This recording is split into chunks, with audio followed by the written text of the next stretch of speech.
पंढरीचा राजा पंढरीचा राजा पंढरीचा राजा पंढरीचा राजा सांगता येत नाही.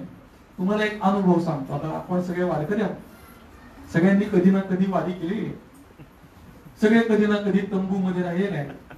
तर जिथे संध्याकाळी आपण वळकटी टेकवतो, जी सकाळी उचलायची आहे, त्या जागेला सुद्धा आपण माझी म्हणतो. अजून किती लांबलं पाहिजे? ही जागा माझी म्हणतो आणि तुझी कुठली मामा? सकाळी तुला ती वळकटी डोक्यावर घेऊन निघायचं बाहेर, पण माझं हा इतका पसरतो की त्याचं टोक सापडू शकत नाही आपल्याला, इतका लांब जातो. म्हणून ते दोन जे आहे ना, त्याचा अंत सापडणार नाही. ते दिसायला दोन आहे, पण खरं ते 2 लाखालाही जास्त एवढं आहे. द्वैत एकदा जर निर्माण होईल तर द्वैतामुळे अधोगती किती होईल हे सांगता येत नाही. अकर्ता, अभोक्ता, असंग, निर्विकार, निर्विषय असा असणारा आत्मा हा कर्ता भोगता होतो. याच्यापेक्षा अजून काय खाली जायचं राहिला? हे द्वैताचं सामर्थ्य आहे. तो 3 काय? 3 आहेत सगळ्यात महत्वाचे गुण, त्रिगुण. 3 गुण, सत्व, रज आणि तम. त्याला जर निवृत्त करायचं असेल ना तर त्रिगुण तो काढी. त्रिगुणाला जर निवृत्त करायचं असेल तर संतांची संगती घडली पाहिजे. त्रिगुणामध्ये असं आहे, मनुष्याला सत्वगुण अतिशय प्रयत्नाने निर्माण होतो, अतिशय प्रयत्न. रजोगुण हळू कधी कधी असा मधून मधून उत्पन्न होत राहतो, आणि तमोगुण बऱ्याचदा उत्पन्न होतो सगळ्यांना.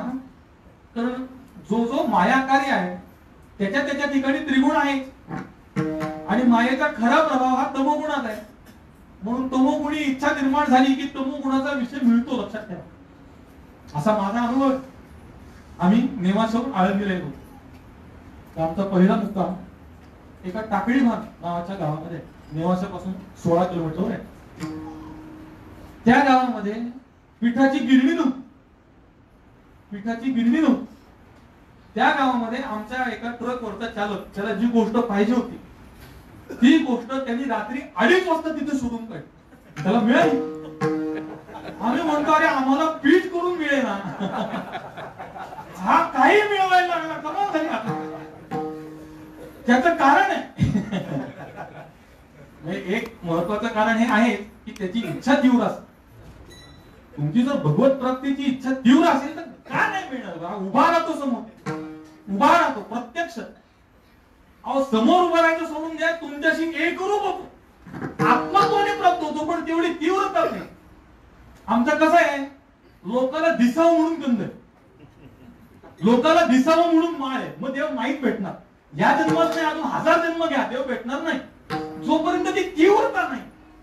अशी मनात हे बिरडे फिटेल तो स्वामी वडील, ही अवस्था जोपर्यंत निर्माण होत नाही तोपर्यंत तुम्हाला तो दिसायचा सोडा, त्याच्याविषयी तुम्ही त्याला सिद्धच करू शकत. पण जर त्याच्या भेटीची तीव्र इच्छा असेल तर तो तुम्हाला आत्मत्वाने प्राप्त. त्यावेळी तुम्ही त्रिगुणातून बाहेर जाऊ शकता, पण तोपर्यंत त्रिगुणामध्येच राहा. म्हणून सत्व, रज आणि तम. रजोगुणाचा असे इच्छा निर्माण होते तेव्हा कधी तो विषय मिळतो, कधी विषय मिळत नाही. आणि सत्व गुणाचा असे की तुम्हाला 10 वेळा जर सत्व गुणाची इच्छा झाली तर 10 मधून एखाद्याच वेळी तुम्हाला सत्व गुणाचा पदार्थ मिळतो किंवा सत्व गुणाचा विषय प्राप्त होतो, नाहीतर प्राप्त होत नाही. उदाहरणार्थ आता रजोगुण तमोगुणाचे विषय मी इथे सांगत नाही, कारण ही सांगण्याची जागा नाही. पण सत्व गुणाचा विषय असा की एखाद्याला कीर्तन ऐकावं वाटलं तर त्या दिवशी गावात कीर्तन नसतं, आणि ज्या दिवशी कीर्तन ऐकावं वाटतं त्या दिवशी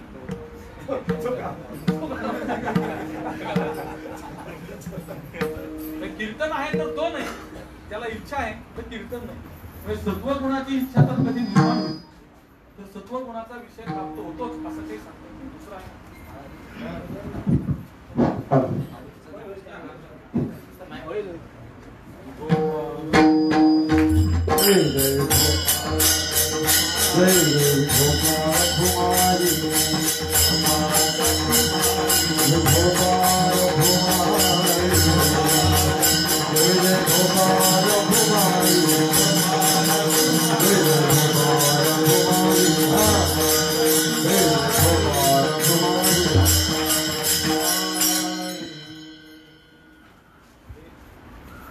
एक मिनिट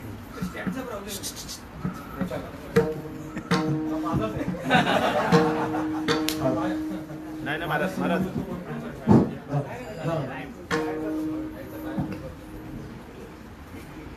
त्यालाही काहीतरी इच्छा असेल याच्या समोर येऊच नाही, त्याला आलं की बंद होत असं.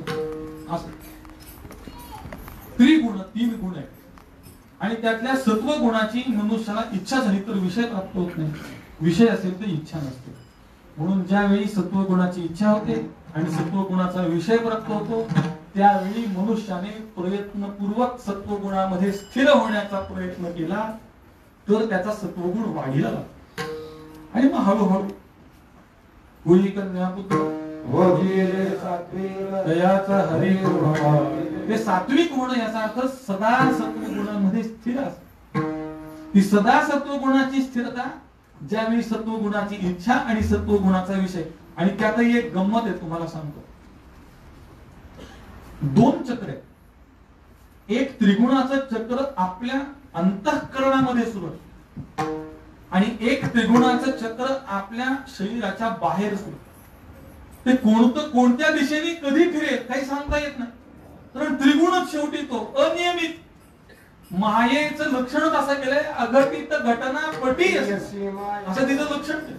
म्हणजे कधी घडू शकत नाही अशी आपली कल्पना आहे, त्याच्यामध्ये जी सराईत आहे सहज घडवते तिचं नाव माया. म्हणून ती माया कधी कोणतं चक्र कुठून कुठे फिरवे सांगता येत नाही. पण त्यात आपण असं कायम लक्षात ठेवा की जसा त्यात रजोगुण आहे, जसा त्यात तमोगुण आहे, तसा त्यात सत्वगुणही आहे. आणि ज्यावेळी तो सत्वगुण उत्पन्न होईल आणि समोर सत्वगुणाचा विषय येईल त्या क्षणी तिथे चित्ताला स्थिर करण्याचा प्रयत्न केला जातो. आणि असा जर प्रयत्न केला तर कालांतराने मनुष्य सात्विक असं. हे झाले 3. आता 4 काय तर 4 फार आहेत, खूप आहेत. ग्रंथाला अनुबंध चतुष्टय आहे. अधिकारी विषय प्रयोजन संबंध हे 4 आहेत. अधिकाऱ्याच्या ठिकाणी साधन चतुष्टय असावा. विवेक वैराग्य समाधी षट्क संपत्ती मुमुक्षुत्व. पुरुषार्थ 4 आहेत. धर्म अर्थ काम मोक्ष असा 4 या संख्या. अंतःकरण चतुष्टय मन बुद्धी चित्त अहंकार असे अंतःकरणाच्या 4 वृत्ती. या 4 मध्ये फार आहे. त्यातलं पहिलं इथे महत्वाचं काय तर इथे 4 पुरुषार्थ आहेत आणि ते 4 पुरुषार्थ असे आहेत धर्म अर्थ काम आणि मोक्ष. गुरुवर्य महाराजांचं पुण्यामध्ये व्याख्यान सुरू होतं. सिडॅक नावाची एक संस्था आहे पुण्यात, त्याचे आदरणीय भटकर सर त्यावेळी प्रमुख होते आणि गुरुवर्य महाराजांची तिथे रोज प्रवचन व्हायची आणि त्या प्रवचनाचा विषय होता भारतीय संस्कृतीची विशेषता आहे असा विषय होता. भारतीय संस्कृतीची विशेषता काय आणि ते ऐकायला सगळी सुशिक्षित तथाकथित मुलं होते सगळे. ते कसं काय सुशिक्षित शब्द आला मला माहित नाही. त्याच्या पुढे एक विशेषण जोडलं जातं ते काय बेरोजगार. आज सुशिक्षित बेरोजगार अशक्य गोष्ट, अशक्य गोष्ट, शक्यच नाही. बेरोजगार असेल तो सुशिक्षित नसतो म्हणून तो बेरोजगार आहे आणि जो सुशिक्षित असतो तो बेरोजगार राहू शकत नाही. असं आहे. यांना शिकल्यानंतर काम करायची लाज वाटते म्हणून काम नाही करत. त्यांच्या बापाच्या 10-10 एकर शेती आहे पण तिथं जाऊन शेतात काम करायला लाज वाटते. आणि जे करतात ना शिक्षण घेऊन सुद्धा त्यांना मी नतमस्तक आहे, अक्षरशः नतमस्तक. त्यांना आपल्या कर्तव्याची जाणीव आहे, आपल्या मातीविषयी आत्मीयता आहे, त्यांना मी नतमस्तक आहे. पण जे असं म्हणतात की आम्ही एवढं शिकून सुद्धा आम्हाला काम नाही त्यांच्याविषयी मी बोलतो. याचाच अर्थ शिक्षणात दोष नाही, तुमच्यात दोष आहे. तुम्ही योग्य पद्धतीने शिक्षण घेतलं नाही किंवा जे शिक्षण तुम्ही घेतलं त्याचे तुम्ही अधिकारी नाही म्हणून तुम्हाला रोजगार नाही असं आहे. आता आठवलं म्हणून सांगतो, कारण मी कीर्तन पाठ करून करत नसल्यामुळे जसं आठवेल तसं सांगतो. शिक्षणाची व्याख्या अशी आहे स्वकर्तव्यत्वेन ज्ञानम शिक्षा. आपण काय केलं पाहिजे याचं ज्ञान असणं हेच शिक्षण आहे. मग जर मला काय करायचं हे माहितीये तर मला काही काम नाही असं कसं असेल. याचाच अर्थ मला काय करायचे हे माहित नाही याचाच अर्थ मी शिक्षित नाहीये. सुशिक्षित तर त्याहून नाहीये. आता काय आहे ते त्यांनी शोधायचं, मी कशाला सुशिक्षित बेरोजगार असं होत असो. त्या भाषणामध्ये गुरुवारी महाराजांनी सांगितलं धर्म अर्थ काम मोक्ष असे 4 पुरुषार्थ आहेत. त्यात एक सरदारजी होते, ते MSc झालेले होते आणि त्यांनी गुरुवर्य महाराजांना प्रश्न विचारला. महाराज म्हणले, श्रीमदाद्य शंकराचार्य जी ने ऐसा कहा है, अर्थम अनर्थम भावये नित्यम. ऐसा लिखा है म्हणलं. तो आप तो कहते हैं अर्थ पुरुषार्थ है, ऐसे कैसे हो सकता है, असं विचारलं. तर गुरुवर्य महाराजांनी सांगितलं, धर्मानुकूल अर्थ को ही पुरुषार्थ है और धर्मानुकूल काम को ही पुरुषार्थ है. अगर अर्थ और काम धर्म के प्रतिकूल हो तो वो पुरुषार्थ नहीं, वो अनर्थ है. जोपर्यंत धर्माला धरून अर्थ आहे, म्हणून तुम्ही असं लक्षात ठेवा, सत्ता असेल किंवा चांगलं कार्य असेल किंवा काही कोणतं सामाजिक कार्य असेल, तर त्याच्यामध्ये तोच माणूस दान करू शकतो ज्याच्याकडे सन्मार्गाने पैसा आलेला. ज्याच्याकडे सन्मार्गाने पैसा आलेला नाही तो चांगल्या कामाला कधीही मदत करू शकत नाही.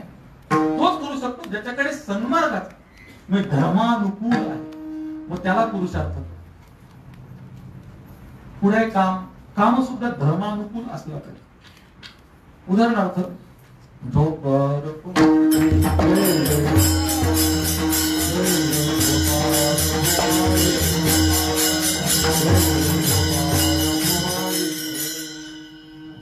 मी काल आमच्या पाठात सांगत होतो, तो विषय तुम्हाला सांगतो. आपण कोण आहोत याचा आपण जो विचार करतो त्याच्या मुळाशी आपण देह आहोत असा अध्यास आहे आणि त्याचा मग आपल्याला अभिमान आहे, अहंकार आहे. मी कोण आहे म्हणून आपली अशी छाती बाहेर निघते. तर मी कोण याचा आपण जर विचार करू लागलो भौतिक दृष्टीने, तर आपण फार सूक्ष्म, फारच सूक्ष्म. पुण्यामध्ये एक आयुका नावाची संस्था आहे. तुम्ही कधी जर पुण्यात गेला तर अवश्य तिथे जा. 28 फेब्रुवारी हा जागतिक विज्ञान दिवस असतो. त्या दिवशी ती आयुका नावाची संस्था सगळ्यांना पाहण्यासाठी खुली असते. तर तुमच्या घरातल्या लहान मुलांना वगैरे घेऊन 28 फेब्रुवारीला ती संस्था दाखवणं, तिथे काय काम चालतं काय नाही ते पहा. मी गेलो, मला त्यातलं काही कळतं असं नाही, पण मुलांच्या निमित्ताने मी गेलो. तिथे त्यांनी एक फळ लावलेलं आहे, अजूनही असेल तो बहुतेक. त्याच्यावर त्यांनी असंख्य असे दिवे लावलेले होते, दिवे. आणि त्याला त्यांनी नाव दिलेलं होतं सरस्वती सुपर गॅलेक्सी, असं त्याचं नाव. तुम्ही तिथे जे त्याची माहिती देण्याकरता त्या प्रकल्पावर काम केलेले शास्त्रज्ञ तिथे स्वतः माहिती देतात किंवा तिथले विद्यार्थी. तुम्ही त्यांना विचारलं हे काय, ते म्हणले ही सुपर गॅलेक्सी आहे. मी खगोलशास्त्राचा विद्यार्थी नसल्यामुळे मला ही संकल्पना माहित नव्हती, म्हणून मी त्यांना विचारलं हे सुपर गॅलेक्सी काय. त्यांनी सांगितलं, आपण ज्या पृथ्वीवर राहतो ही पृथ्वी एका सूर्यमालेमधला ग्रह आहे. ती एका सूर्याच्या भोवती फिरणाऱ्या सगळ्या ग्रहांची मिळून एक सूर्यमाला आहे, सूर्यासहित. अशा अनेक सूर्यमालांची एक आकाशगंगा असते. अशा अनेक आकाशगंगांची एक गॅलेक्सी असते आणि अशा अनेक गॅलेक्सीची मिळून एक सुपर गॅलेक्सी असते. तर या वर्षी म्हणजे आता त्यालाही 1 वर्ष होऊन गेलं, गेल्या वर्षीचं सांगतो. त्यावेळी त्या नवीन सुपर गॅलेक्सीचा शोध भारतीय शास्त्रज्ञांना लागला, म्हणून त्यांनी त्याचं नाव सरस्वती असं ठेवलं. सुंदर नाव ठेवलं. हे आपल्याकडे वादळांना सुद्धा चांगली नावं असतात, त्यांच्याकडे बाकी कुठे सापडणार नाही. तुम्हाला लक्षात ठेवा, वादळाला सुद्धा सुंदर नाव असो. तर त्यांना मी विचारलं, या फळ्यावर तुम्ही मला पृथ्वी दाखवू शकता का? असा माझा शुद्ध मराठीमध्ये सांगायचं तर जेन्युइन क्वेश्चन, प्रामाणिक प्रश्न होता की तुम्ही मला पृथ्वी दाखवू शकाल का? ते माझ्याकडे असं कोण आलाय खोळा म्हणून बघायला लागला. तो म्हणला, मी तुम्हाला आत्ताच समजावून सांगितलं, याच्यात आपली सूर्यमाला दाखवता येत नाही, पृथ्वी कुठून दाखवणार? म्हणजे ब्रह्मांड किती व्यापक आहे आणि एवढं व्यापक ब्रह्मांड एका अंशेने स्थित हो जगत. एवढं व्यापक ब्रह्मांड सुद्धा ज्याच्या कल्पित अशा एका अंशात राहतं, त्याचं स्वरूप किती व्यापक असेल. आता उलट येऊ आपण, त्या चैतन्याच्या कल्पित असलेल्या एका अंशाच्याही कोपऱ्यामध्ये ही सुपर गॅलेक्सी, तिच्या एका कोपऱ्यामध्ये गॅलेक्सी, तिच्या एका कोपऱ्यामध्ये आकाशगंगा, तिच्या एका कोपऱ्यामध्ये सूर्यमाला, तिच्या एका कोपऱ्यामध्ये पृथ्वी, तिच्या एका कोपऱ्यामध्ये खंड, तिच्या एका कोपऱ्यामध्ये देश, तिच्या एका कोपऱ्यामध्ये राज्य, तिच्या एका कोपऱ्यामध्ये जिल्हा, त्याच्या एका कोपऱ्यात तालुका, त्याच्या एका कोपऱ्यात गाव, त्याच्या एका कोपऱ्यात घर, त्याच्या एका कोपऱ्यात मंडप, त्याच्या एका कोपऱ्यात सतरंजी, आणि त्या सतरंजीच्या कोपऱ्यातही आपण पूर्ण मावत नाही. आणि आपण अहंकार धारण करतो. अहंकार आपलं स्वरूप तर सिद्ध करा अहंकार करण्यासाठी. म्हणून अहंकार हा मनुष्याला विनाशाकडे यासाठी घेऊन जातो की तो अहंकार त्याला सिद्ध करता येत नाही. म्हणून असो सांगण्याचं तात्पर्य धर्म अर्थ काम आणि मोक्ष. जर धर्मानुकूल अर्थ नसेल तर तो अहंकाराकडे जातो, सर्वनाशाकडे जातो. धर्मानुकूल काम नसेल तर तो त्याला सर्वनाशाकडे घेऊन जातो. आणि मोक्ष असे 4 पुरुषांकडे धर्म अर्थ काम मोक्ष. 5 काय काय? 5 ज्ञानेंद्रिय, 5 कर्मेंद्रिय, 5 प्राण आहेत, 5 कोश आहेत. त्याचे फार आता या एकेका विषयावर एक ग्रंथ आहे. म्हणजे 5 ज्ञानेंद्रियांवर ग्रंथ आहे, 5 कर्मेंद्रियांवर ग्रंथ आहेत, 5 कोशांवर तर अफाट साहित्य. म्हणजे पंचीकरण नावाचा जो ग्रंथ आहे त्याच्यामध्ये किंवा विचारसागरामध्ये किंवा विचार चंद्रोदयामध्ये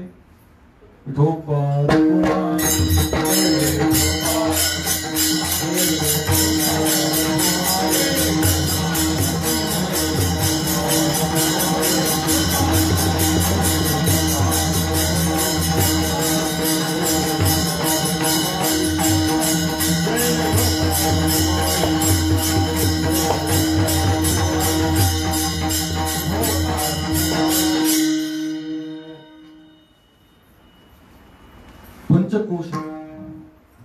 पंचकोशामध्ये अन्नमय, प्राणमय, मनोमय, विज्ञानमय आणि आनंद. आनंदमय हा कारण देहाचा, मधले 3 सूक्ष्म देहाचे आणि एक अन्नमय स्थूल. आता याची प्रक्रिया अशी आहे ही अजून विस्तृत समजून घ्यायची असेल त्याला 5 तास अध्ययन केलं. कीर्तन हा काय आहे? तत्वज्ञानाचा अगदी बाहेरचा भाग.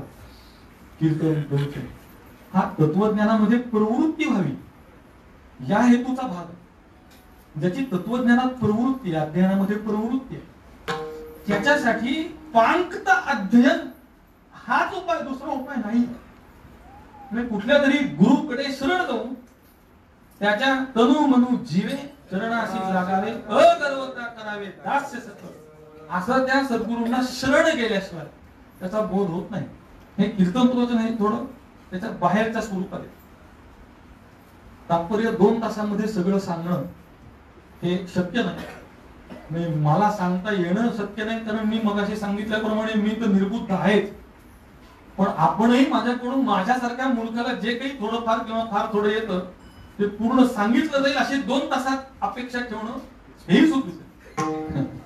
2 तासात नाही देत आहे. या तारेला मी इकडून धरतो, तू तिकडून धर. आणि जसं ते मोबाईलला भ्रमणध्वनी म्हणतात त्याला इंग्रजी, त्याला ती जोडणी केली विजेरीची की इकडचं ज्ञान तिकडे जसं लगेच जातं तसं ते दोरी इकडून तिकडं धरून जात नाही. त्याच्यासाठी सद्गुरूंना शरण जावं लागतं, सेवा करावी लागते, माधुकरी मागावी लागते. ते व्रत सगळं आचरावं लागतं. मोठेपणा म्हणून नव्हे पण गुरुवर्य महाराजांनी मला सुद्धा माधुकरी मागितल्याशिवाय शिकवलं नाही.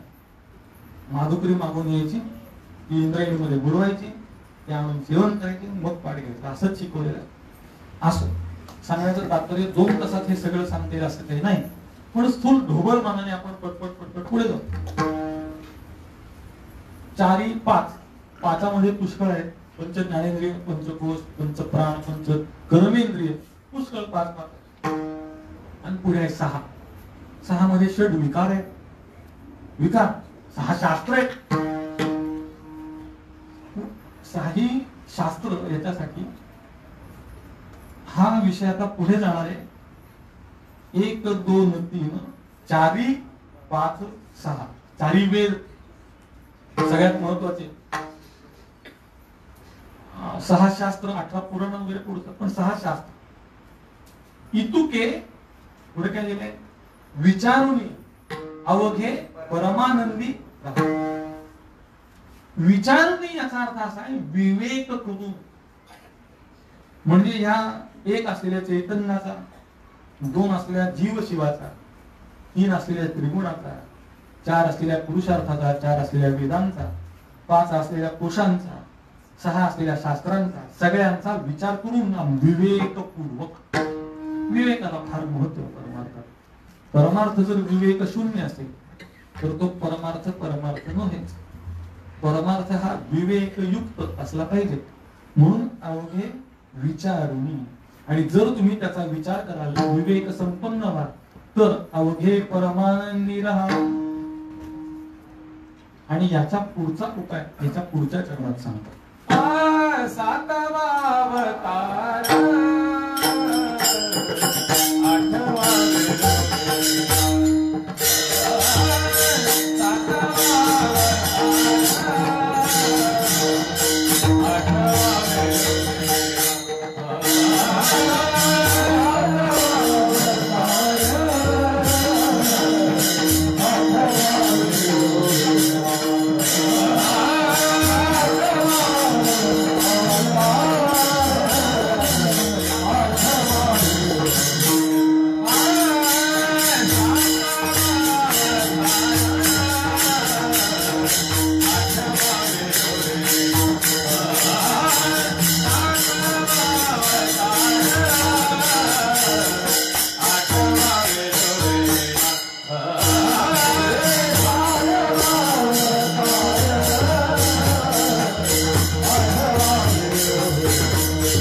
आठवा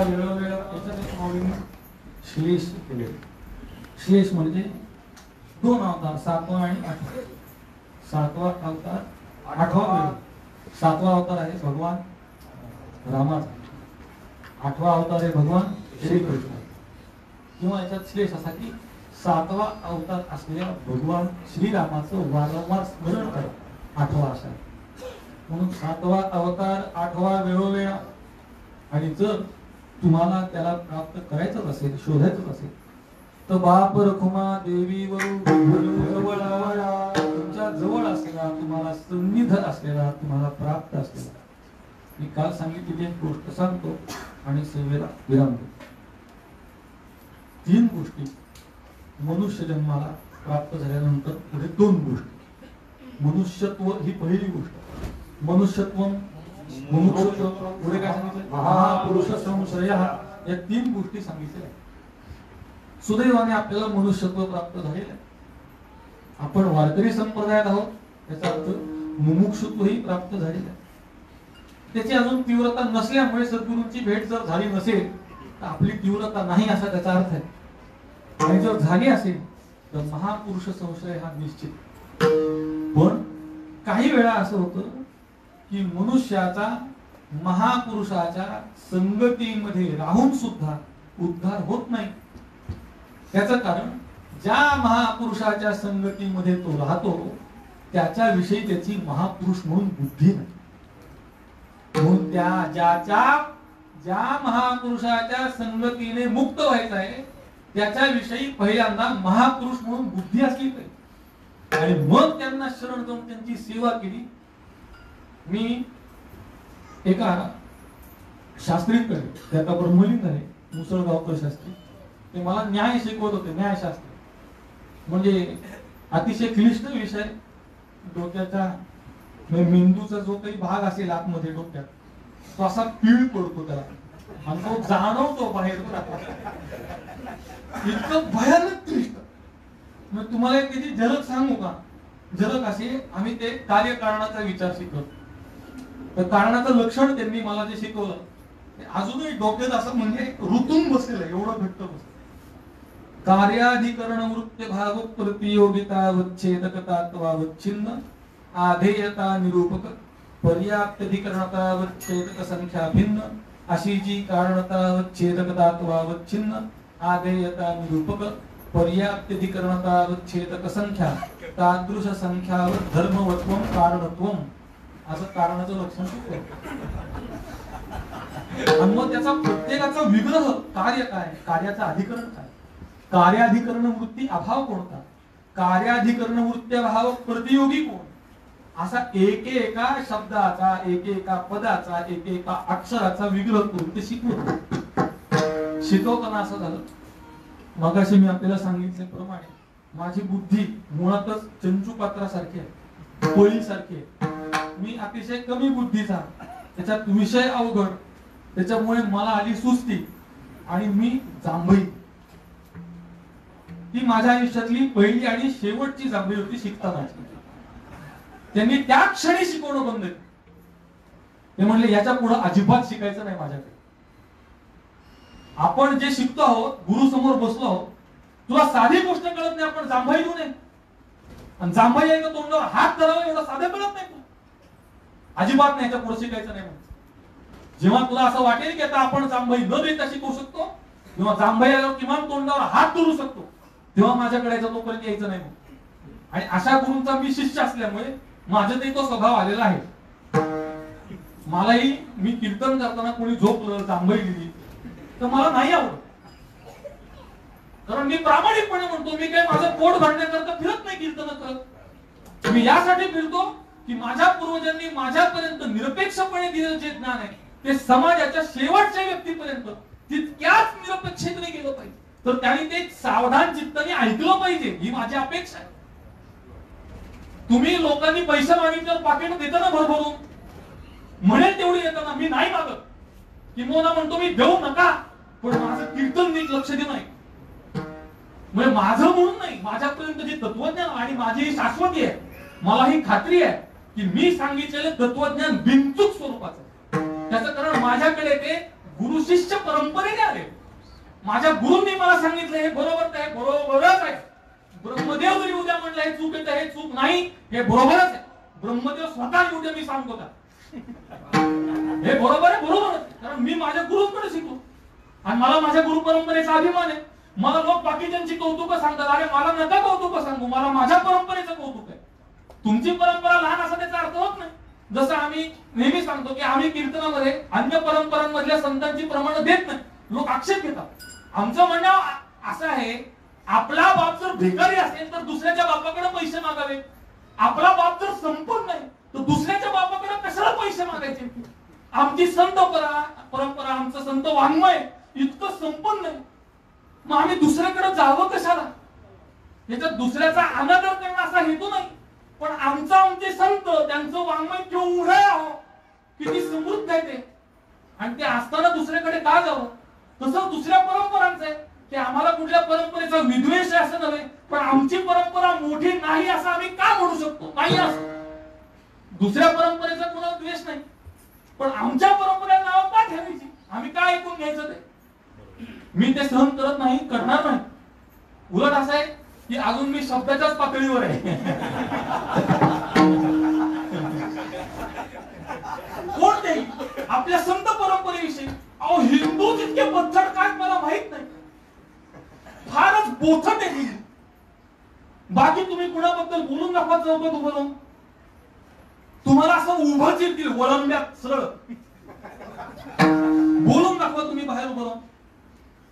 हिंदूंबद्दल कुणी उठतो काही बोलतो. आपण बोथट आपल्या गुरुविषयी, आपल्या परंपरेविषयी, आपल्या संतांविषयी, आपल्या संस्कृतीविषयी काहीही अभिमान नाही. कुणी उठावा आणि बोला. याला काय अर्थ आहे? हा कीर्तनाचा विषय नाही. हे कीर्तन सांगायची वेळ येऊ नये, पण हे दुर्दैव आहे. मला दुःख आहे हे सांगावं लागतं. मला दुःख आहे की आपल्या परंपरेचा आपण फक्त प्रतिज्ञेतच म्हणतो माझ्या परंपरांचा मला अभिमान आहे, पण नाहीये तसं. तो अभिमान आपल्या अंगी आला पाहिजे, तर ह्या कीर्तन प्रवचनाचा परमार्थाचा वारसा पुढे जाईल. जर तो वारसा आपण पाळला नाही, टिकवला नाही, आणि म्हणून मला माझ्या कीर्तनामध्ये कोणी जांभळी दिसलं आवडत नाही. हे प्रामाणिक कार्य तर ते सावध चित्ताने अगदी तटस्थतेने झालं पाहिजे, एकदम सावध. गुरुवारी महाराज सांगतात, एक जण आला गुरुवारी महाराज म्हटला, महाराज मला फार टेन्शन येते. महाराज म्हणले तू अटेन्शन राहा म्हणजे येणार नाही, तुम्ही सावध चित्त राहा सतत. कारण असं आहे, तुम्हाला ईश्वर कोणत्या स्वरूपाने भेटेल सांगता येत नाही. गुरु कधी भेटतील, महापुरुषाची भेट कधी होईल सांगता येत नाही. आपल्याकडे एक नियम असा की आपल्या दारामध्ये जर कोणी भिक्षेकरी आला, भिकारी नव्हे, भिकारी पैसेच मागतो. भिक्षेकरी म्हणजे तो अन्न द्या, काही वस्तू द्या, काम द्या असं आहे. असा जर आला तर त्याला विनमुख पाठवू नये. त्याचं कारण कोणत्या रूपाने परमेश्वर येईल हे सांगता येत नाही. हा जसा नियम तसा प्रत्येकाच्या ठिकाणी ईश्वर आहेच ना. मग त्याला आपण काही देणं हे ईश्वराला समर्पण बुद्धीने द्यावं.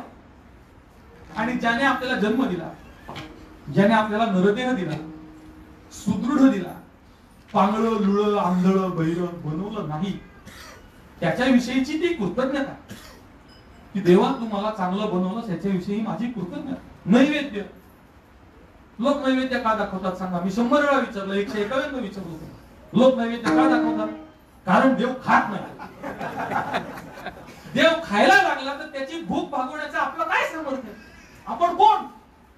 मग कशाला नैवेद्य? नैवेद्य अशासाठी की हे भगवंता तुझ्या कृपेने माझ्या पोटामध्ये आज हे अन्न जात आहे, तू माझ्यापर्यंत हे अन्न पोहोचवलंस याविषयीची ही कृतज्ञता.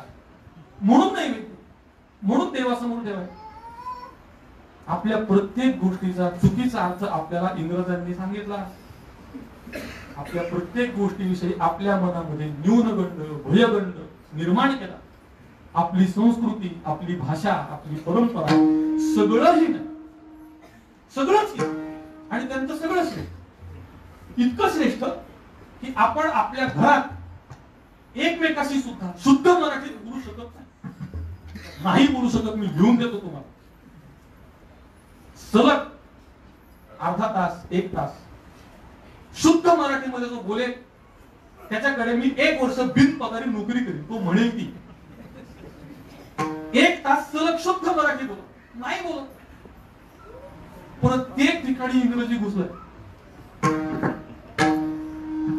प्रत्येक ठिकाणी जेवणापासून झोपेपर्यंत प्रत्येक. हे जर टाळायचं असेल तर आपली परंपरा, आपली देवता, आपले गुरु, आपल्या सगळ्या गोष्टींविषयी आपण अभिमान करतो. म्हणून 7वा अवतार, 8वा वेळोवेळा, आणि तुमच्या जवळ आहे, तो तुमच्या सन्मुख आहे. पण तुमची तशी वृत्ती झाली तर, जर वृत्ती तशी नाही झाली तर समोर असू नये उपयोग. काय झालं, एक माणूस रस्त्याने चालला होता, त्याला एक सवय होती, त्याला परीस शोधायचा.